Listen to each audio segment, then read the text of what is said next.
22-may ikkinchi отправкamiz. Yana navbatdagi 2 kvadratli uchib qilingan kotolimiz Xudo xolasa Andijon Asakaga qarab ketyapti. Buni ham eshiklarni vaydim yo'q deb so'rashdi klientlarimiz. Mana yana 600 kvadratli kotolimiz Xudo xolasa uchib ketilishga tayyorlanyapti. Bu ham ertaga Xudo xolasa Andijonda Gulshan degan joyiga отправка qilamiz. Nigarilarimiz hech navbat etmayapti. Sog' bo'ling, salomat bo'linglar.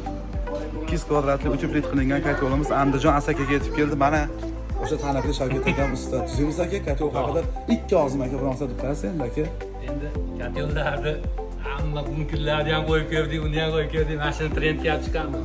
Xudo xolasa. Qishdan chiqdi, hamma bildi nima bo'lganini. Yaxshi boshladik Xudo xolasa. Sinovdan yaxshi o'tdim aka kotol. O'tgan yili bir 100 tacha oldingiz, to'g'rimi mana shu kotoldan?